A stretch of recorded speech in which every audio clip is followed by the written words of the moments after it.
We apologize for that. Meanwhile, the United Democratic Party campaign caravan rolled deep into the country's hinterland for meetings in Basse, Wuli and Brikamaba.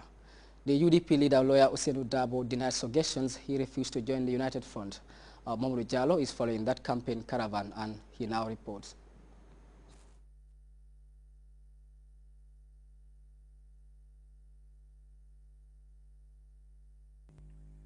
With exactly 3 days before the crucial November 24th presidential elections, the United Democratic Party campaign caravan is embarking on a vigorous campaign to garner support from the electorate. The party held a number of rallies during the weekend in Sudukonding, Basse, Wuli Dasilami, Brikamaba, Sotokoi Barakunda, and Pakaliba. At Wuli Sudukonding, several speakers renewed their loyalty to the party, pledging to massively turn out on Thursday.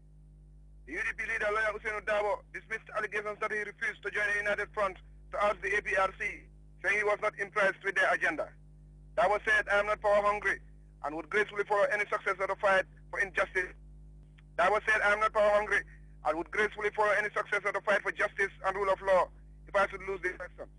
He urged all Gambians to put the interests of the nation first and desist from politics of hatred and tribalism. The propaganda secretary of the party, Singul Nyasi, lashed out at the APRC, blaming them for what he called the poor state of the Gambian economy, which he said has seen a sharp increase in poverty and unemployment. From Sudukonding, the caravan crossed Basse for a rally, which saw a large turnout of youths. The GMC leader, Mai Ahmad Fadi, expressed satisfaction with the youth, whom he said have finally taken their rightful place. He outlined a number of initiatives which he said will create employment for youth, promote education, and involve them in the governance process. Ajay Siramani accused the ruling party of paying lip service to women's empowerment, saying rural women remain largely marginalized, poor, and ignorant. He promised the UDP leader that the women of Basse have had enough and will massively vote for Dabo.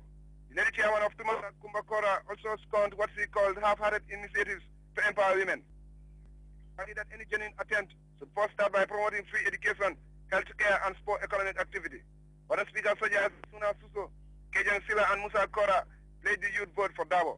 Abrikamaba, a former UDP activist, announced he has made a comeback after abandoning the party. This time he said he is back for good and will spearhead a constituency-wide onslaught to bring the youth back to the UDP. Jalawan Jasi, in a somber mood, paid tribute to the fallen UDP stalwarts, whom he described as the foundation of the party in Upper Flood West. He urged voters to honor their memory, voting for the UDP leader. Landing party of Krewan Sambasire refuted claims that the UDP supporters defected, saying it was just errors and they are resolute as ever. She urged the women to prepare a good future for their children by voting for Dabo. My Ahmed party of the GMC again reaffirmed his loyalty to Dabo, describing him as a role model for the Gambian people. He described this election as the second struggle for independence, promising that a UDP government will prioritize wealth creation, employment, and poverty reduction. Party said attempts by the Jammeh administration to eliminate corruption are half-hearted, aimed solely at fooling the Gambian people and portraying itself as transparent and accountable. The UDP leader in his speech vowed to never allow a monarchy in the Gambia, saying such attempts are being orchestrated by what he calls unscrupulous and self-seeking chiefs who have no interest in Gambia's development. He also wants police officers and security agents to desist from politicking. Dabo finally challenged his presidential opponents to a debate on national television to accord the Gambian people the chance to judge who has the best policies. From Brikamaba, the convoy dropped to Njaikunda, Ndawen, and Kudang for brief meetings.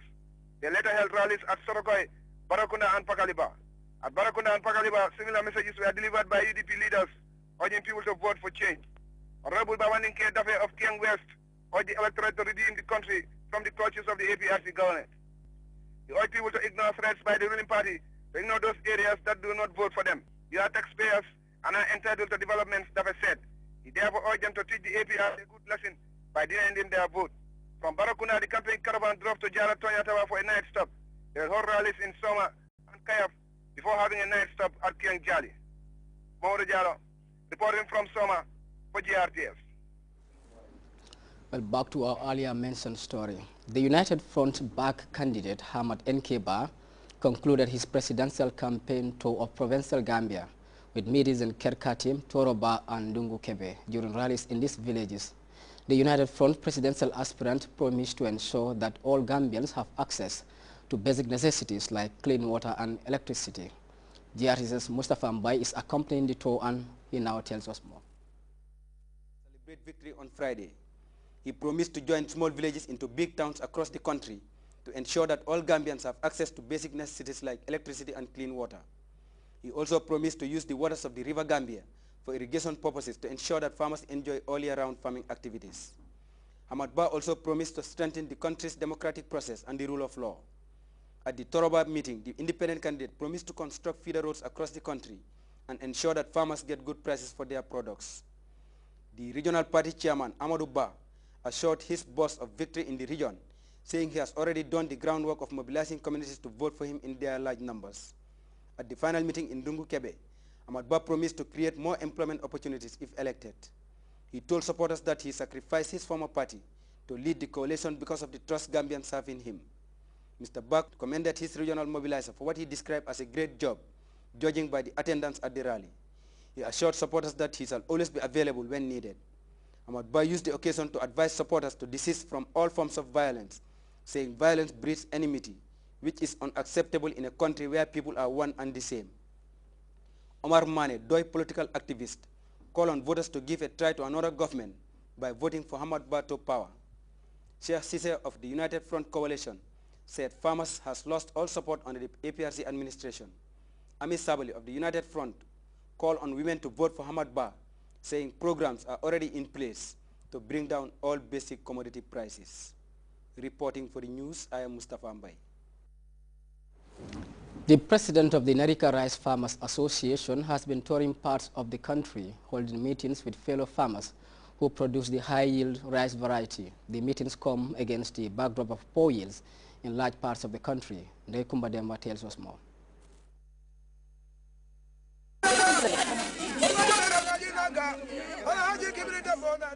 The tour by the executive members of the National Rice Farmers Association, according to Peter Balde, the Secretary General of the association, is premised on the idea that local farmers need to be informed on the essence of this organization, the role and functions of its members, and to look at the situation of this year's rice cultivation level in 6 regions of the country.